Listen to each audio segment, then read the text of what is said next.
Hi, it's Nicole. Today we are going to have a second-hand book haul. All of these are classics. I bought them in different cities.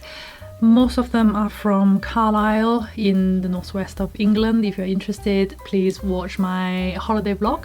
And one of them is from London and one of them from Wigtown in Scotland. So I will talk about them roughly in the order when they were written, the latest first, and then we'll go to older ones later. So first one, Selected Letters by Virginia Woolf, published by Vintage. This one starts with a letter to her father when she was about 6 years old or 6.5 in 1889, and it says, "My dear father, we haven't bathed yet. We are going to tomorrow. We sang in the train, your loving Virginia."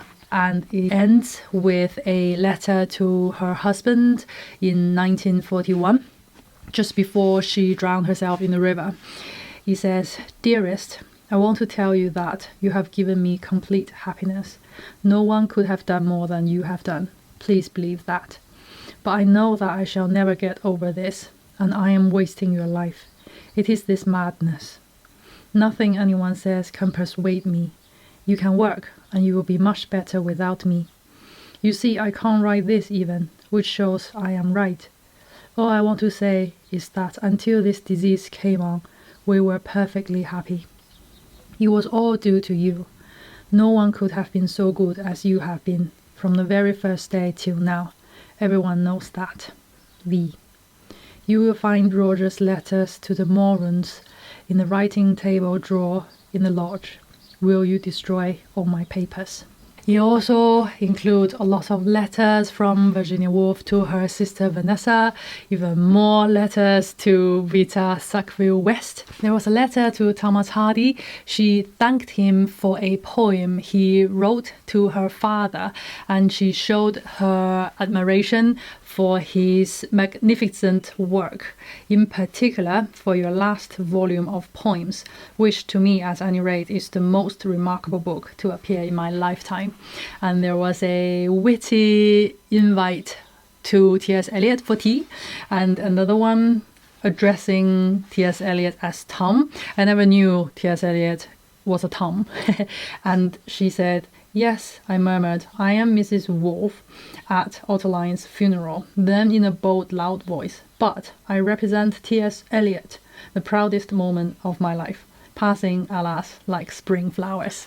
There was also a letter to a Chinese woman called Ling Shuhua. I never heard of her, but I've just found that she has her own Wikipedia page. At the bottom of the page under this letter, there is a footnote here, and it says, "This woman, this Chinese woman, was the wife of Professor Chen of Wuhan University and an intimate friend of Julian Bell while he worked there. She had written to Virginia that she was helplessly depressed by Japan's invasion of China and her refugee life in the western province of Sichuan. In 1947, she came with her husband to England, where he worked first with the Sino-British Culture Association and later with UNESCO. The autobiography which Virginia urged her to write was eventually published by the Hogarth Press in 1953 under the title Ancient Melodies, with a foreword by Vita Sackville West. How amazing! I know the Hogarth Press published quite a lot of women authors, but I had no idea among them there was a Chinese women author as well. I now have to find that Ancient Melodies and give it a read if I got a chance to find that copy. I feel like reading this collection of letters is going to make my TBR list a lot longer. This collection is divided into different sections, and each section starts with a short introduction giving context to the letters following. For example, a friend's death, or the political situation in Europe before the Second World War, or her relationship with Vita Sackville West. I find this super helpful.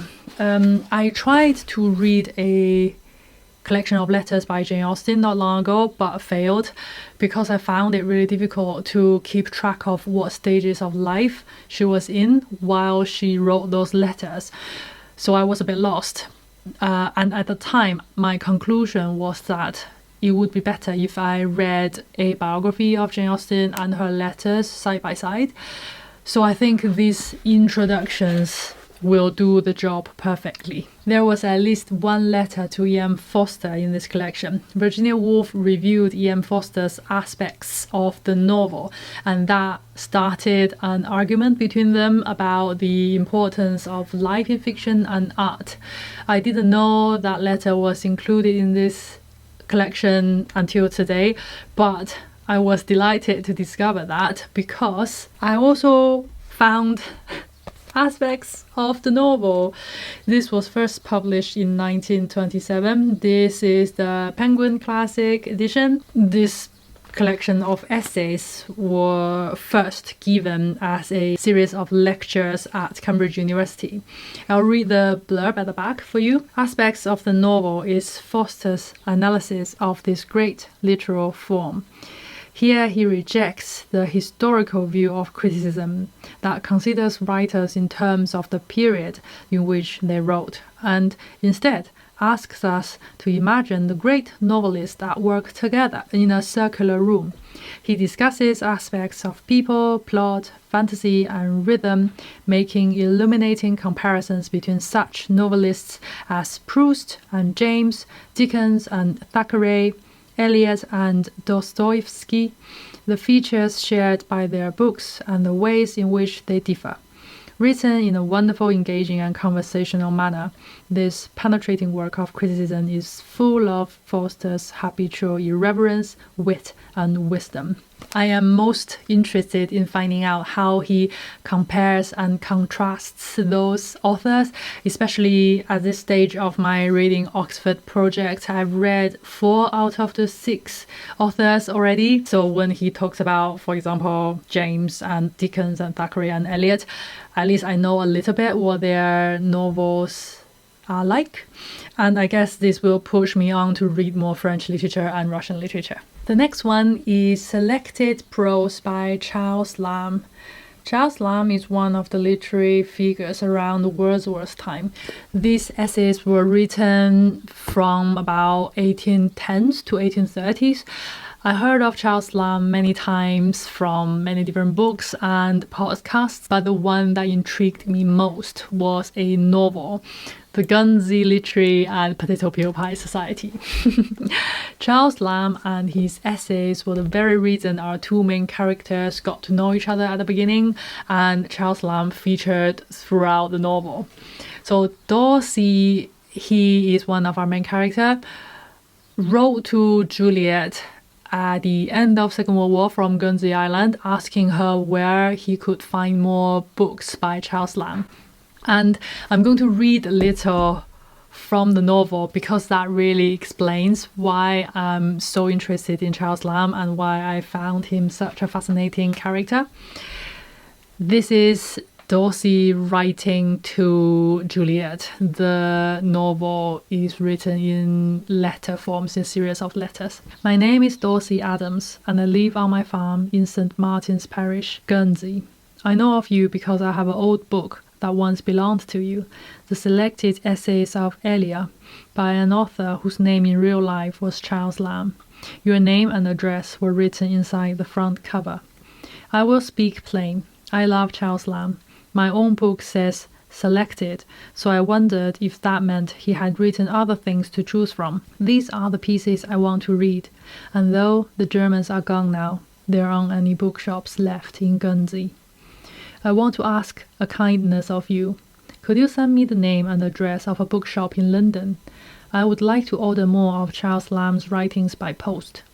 I would also like to ask if anyone has ever written his life story, and if they have, could a copy be found for me? For all his bright and turning mind, I think Mr. Lamb must have had a great sadness in his life. Charles Lamb made me laugh during the German occupation, especially when he wrote about the roast pig. The Guernsey Literary and Potato Peel Pie Society came into being because of a roast pig we had to keep secret from the German soldiers, so I feel a kinship to Mr. Lamb. I'm sorry to bother you, but I would be sorrier still not to know about him, as his writings have made me his friend. And in Juliet's reply, she talked about a story about Charles Lamb visiting a friend in the prison. He says, while there, Lamb helped Hunt paint the ceiling of his cell sky blue with white clouds. Next, they painted a rose trellis on one wall. Then, I further discovered, Lamb offered money to help Hunt's family, though he himself was as poor as a man could be. Lamb also taught Hunt's youngest daughter to say the Lord's Prayer backwards. You naturally want to learn everything you can about a man like that. That's what I love about reading. One tiny thing will interest you in a book, and that tiny thing will lead you on to another book, and another bit there will lead you on to a third book. It's a geometrical progression, always no end in sight, and for no other reason than sheer enjoyment. This collection by Penguin Classics includes the essays the novel was just talking about. It's called A Dissertation Upon Roast Pig. It also includes other essays and letters from him on Wordsworth's poems, for example, or something about books and reading, and another one called Confessions of a Drunkard. I look forward to reading this random collection of things to get to know this fascinating person a bit more. The next one is called The History of Rasselas, Prince of Abyssinia, written by Samuel Johnson in 1759.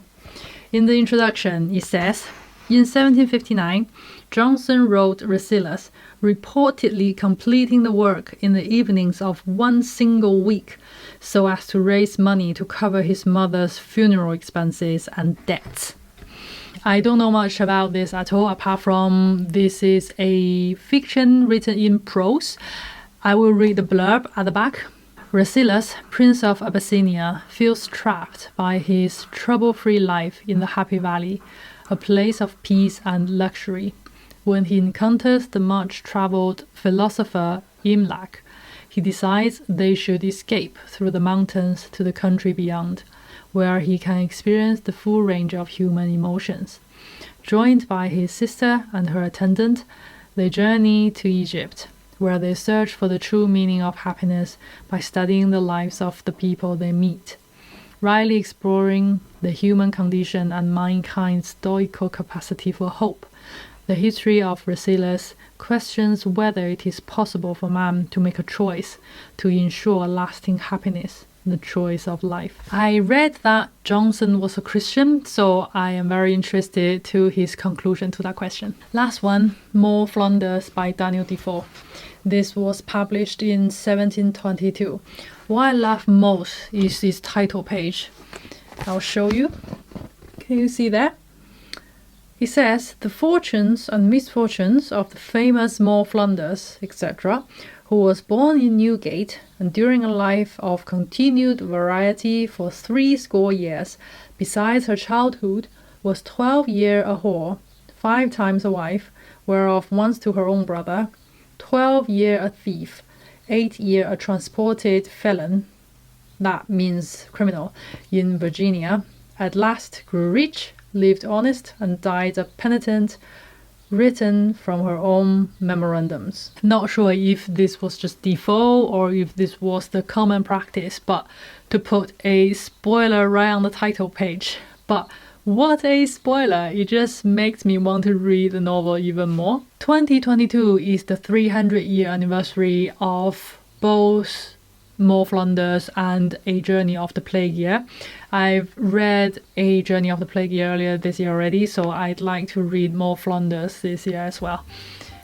Maybe we should do a read-along or something like that. Let me know if you're interested. So these are some of the secondhand books I bought recently. Secondhand bookshop have been such a blessing, isn't it? Especially now when electricity and gas bills are going through the roof. I don't know what the situation is like where you live, but it's a bit of a pain in England. So secondhand bookshops, libraries and Kindle deals are my special friends.